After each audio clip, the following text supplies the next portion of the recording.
Olá, pessoal, tudo bem? Sejam muito bem-vindos a mais um Panorama Quinzenal do Tesouro Direto. Aqui a gente vai falar um pouco de cenário macro, micro, o que isso está impactando nos nossos títulos do Tesouro, como está se comportando a curva de juros. Lembrando que aqui não é nenhum programa, tá? Nenhum estímulo para que você compre título A, título B, título C. Aqui o nosso papel é fazer com que você saiba interpretar o cenário externo, interno e tome as suas decisões de maneira ativa nos títulos do Tesouro Direto, ok? Para isso, vou convidar aqui mais uma vez o meu amigo, o Álvaro Martins, da calculeira.com. Seja bem-vindo, Álvaro. Olá, Raíza, tudo bem com você? Tudo ótimo. Prazer estar de Seja volta. bem-vindo. Vamos fazer essa discussão aí. Não tá nada fácil saber precisamente o que é que vai vir pela frente, mas tem algumas notícias aí que vale a pena a gente repercutir. Sim, certamente. Então, você que se interessa por esse tipo de conteúdo, curta aqui, compartilha com seus amigos, deixa seu comentário, porque isso é muito importante para a gente, ok? Então, vamos lá? Eu vou começar aqui compartilhando algumas notícias do cenário externo que a gente está enfrentando aí, de muita incerteza, gerando instabilidade para o mercado. Vou compartilhar aqui para ficar mais fácil para todo mundo acompanhar. Então, a gente tem aí uma notícia da Evergrande, né? Eu acho que todo mundo já deve estar ciente desse fato. É uma incorporadora chinesa muito alavancada, com muita dívida, está na iminência aí de ter a sua falência, né? De dar um default, um calote nas suas dívidas. Então, isso está assustando muito o mercado, porque vários bancos, né, tomariam esse calote, além de seguradoras. Então, isso pode gerar um efeito drástico na economia. Isso tem chamado muita atenção. Tem dívida vencendo essa semana, uma multidão de dívida da Evergrande vencendo em 2022 e ela não tem dinheiro para pagar. Até o momento, a China não se manifestou em termos de injetar ali liquidez na Evergrande. Então, isso o mercado está bem preocupado e por isso que hoje a gente está gravando esse programa no dia 21 de setembro, e ontem, no dia 20, a gente teve uma correção aí significativa da Bolsa em relação a isso, não só a Bolsa americana, mas também do mundo inteiro. Hoje a Bolsa já está subindo um pouquinho mais, porém é um fato que ainda está tensionando bastante o mercado. Tá? Um outro ponto que aconteceu foi também em relação à manipulação da China com minério de ferro. Isso também fez com que a Vale e entre outras empresas do setor tivessem uma correção forte, tá? Além disso, os Estados Unidos já estão anunciando ali a redução dos estímulos financeiros. Então, isso também o mercado começa a ficar um pouco mais preocupado, porque não vai ter tanto dinheiro disponível para investir ali na Bolsa. Então, a tendência é que a Bolsa americana recue também com isso. E também possíveis novos lockdowns em países em relação à nova variante, né, a Delta. Então, esses são É, alguns pontos, né, Álvaro? O Álvaro está aí bastante sediado, coisa, bastante coisa. bastante coisa. O Evergrande, Raíza, que eu vi é que de ontem para hoje o pessoal ponderou mais sobre o valor da dívida. E aí o valor poderia, relativamente não é tão extraordinário assim. Foi o que eu vi da notícia do lado positivo hoje. Tá? E do americano, você disse bem, né? A redução de estímulo ela é necessária por um lado, porque há uma preocupação de inflação. Essa preocupação de inflação que existe no Brasil, essa situação de inflação que existe no Brasil, não é exclusiva do Brasil. A pandemia desequilibrou muito o trabalho, né? E, além de tudo, o comércio internacional. Sim. Então, há uma preocupação que a inflação chegue lá. Então, você pode ler também essas novidades aí do Federal Reserve como precaução. Né? É até bem-vinda por um lado. Tá? No Brasil, por outro lado, não. Né? O Banco Central disse que será 100 pontos essa semana, né? Falou na semana passada o presidente do Banco Central. O pessoal achou que não, que isso aí é estar a favor da inflação, o foco veio mais alto, enfim. Sim, com certeza. A economia não é uma ciência exata, né? É uma ciência social.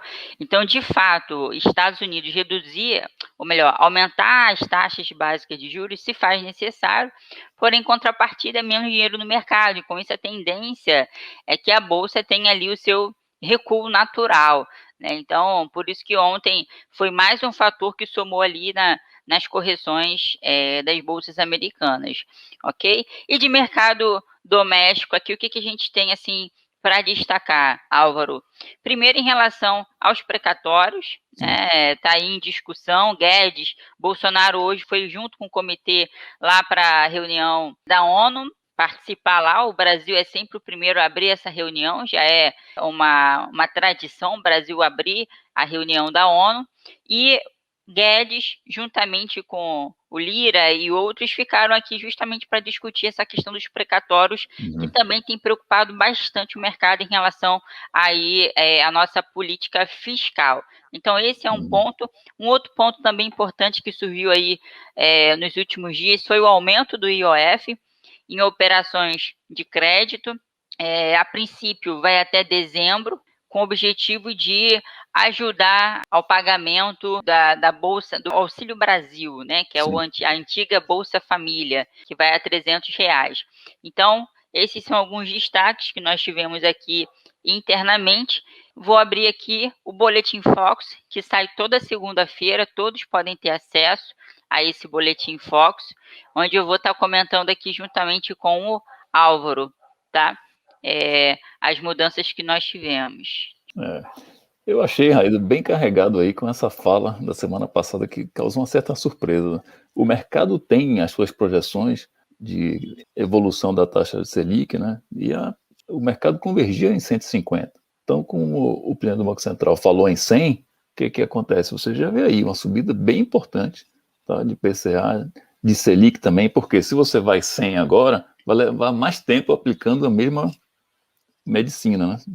O mesmo remédio. Então, ao final vai usar mais Selic lá na frente, tá? Então, essa foi a diferença. Outra coisa que eu ia destacar para você, essa questão, a coluna nova aí dos respondentes, tá vendo? Você vê que a quantidade é bem relevante, né? 133 no IPCA, tá? O câmbio na Selic 121. E se você depois for olhar mais para a direita, você vai ver que isso diminui com o tempo. Natural, né? Algumas se focam mais no curto prazo, enfim. Mas eu achei um número bem satisfatório, tá? Respondentes, de fato, aqui é uma nova coluna interessante. O que eu quero destacar aqui é esse aumento, né, bem expressivo do IPCA, pelas razões que a gente até comentou no último programa: crise hídrica, petróleo, e outros fatores, né, uma exportação mais elevada, que também pressiona a inflação, ameaça que nós tivemos da greve dos caminhoneiros. Então, tudo isso vem somando para esse aumento de inflação. O PIB continua ali mais estável em relação a uma semana atrás, câmbio também, e mais um aumento aqui na taxa Selic até o final desse ano para 8,25. Então, Eu diria até para você que hoje em dia essa inflação é tão distante da meta, né? Que é como se o Banco Central estivesse pensando assim, não, tem duas inflações. Uma inflação conjuntural e a inflação estrutural. E a meta está relativa à estrutural. Tá? Ninguém disse isso com essas palavras, mas é o que você percebe, né? Porque ele diz, olha, certas condições são muito isoladas e não vão prosperar. Então não tem por que a gente intervir com mais taxa. Agora, essa discussão, eu te falo, não é exclusivamente do Brasil, tá? Está acima da meta, por exemplo, no Reino Unido, que é outra economia que acompanha bastante.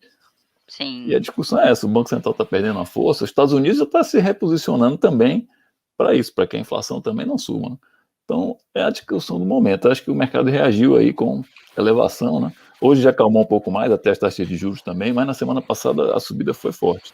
Verdade. Em relação aqui para 2022, nós também tivemos aqui uma pequena mudança, aumentando também a inflação para 2022, está indo aqui para 4,10. E Selic, né? Selic, aqui, assim, a primeira reunião do ano também seria uma outra reunião importante, né? Mais Selic 25, também, tudo bem. Exatamente. PIB também, nós tivemos uma redução para 2022, até final de 2022, e um aumento do dólar, né, do câmbio aí. Então, também é um cenário que piorou para 2022, né, nesse boletim, nessa expectativa de mercado.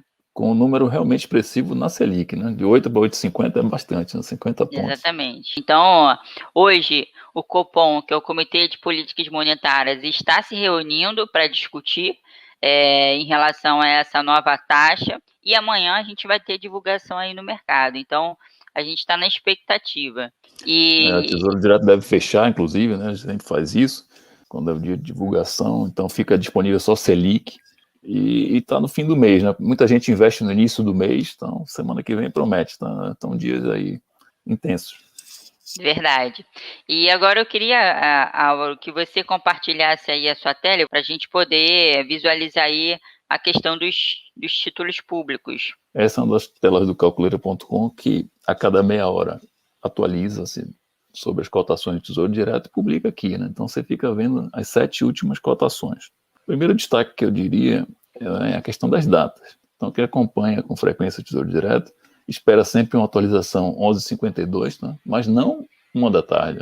Até às vezes eu brinco, digo, olha, é o horário do almoço do pessoal, geralmente a coisa fica calma. Mas não foi hoje, tá?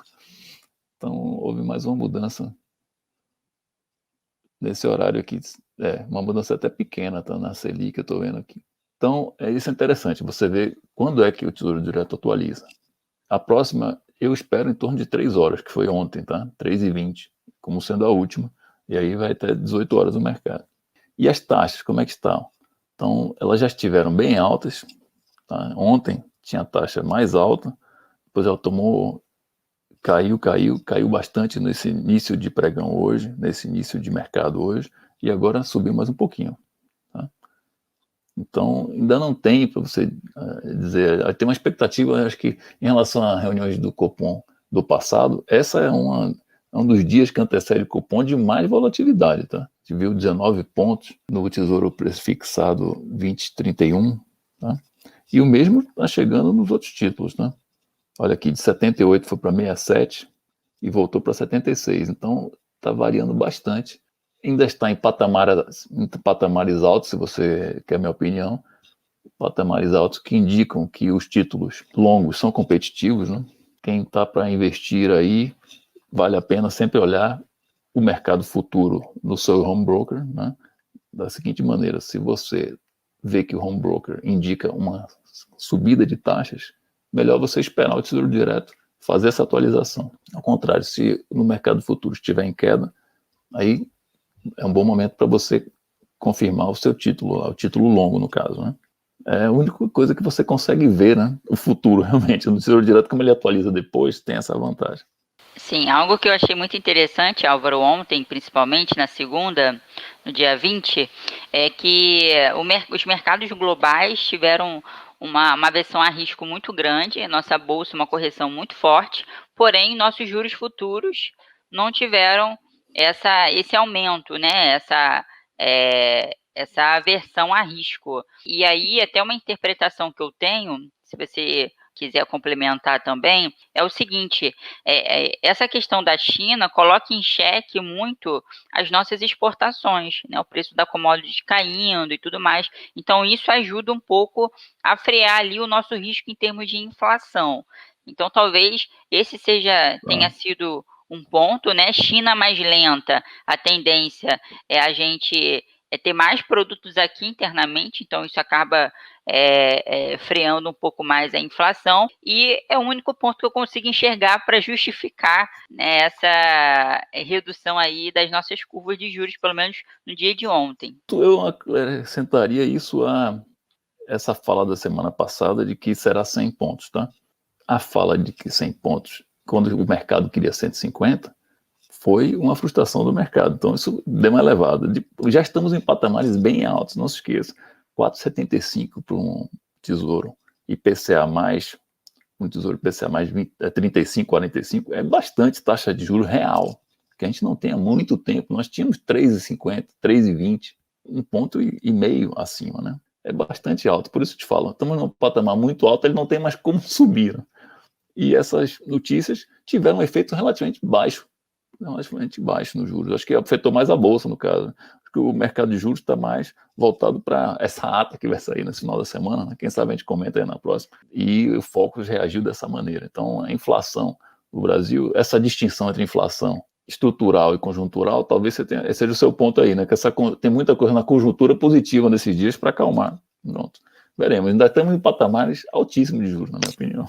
Sim, certamente. Então, vamos acompanhar aí ao longo da semana. A gente tem muita coisa para desenrolar para observar no mercado. Te agradeço aí mais uma vez. E o investidor que tiver maiores dúvidas, quiser entender um pouco mais da calculeira.com, que é uma ferramenta incrível para poder o investidor conseguir acompanhar de maneira ativa seus títulos. Tem alarmes, tem maneiras de você acompanhar seus investimentos, saber o melhor momento de vender, de comprar. Então, isso é muito interessante, tá bom? Obrigada, Valeu, Maísa. Álvaro. Obrigado. Vamos falando sim. Uma boa Com semana para você. certeza. Tchau, Você a tchau. todos. Tchau, Obrigada, tchau. pessoal.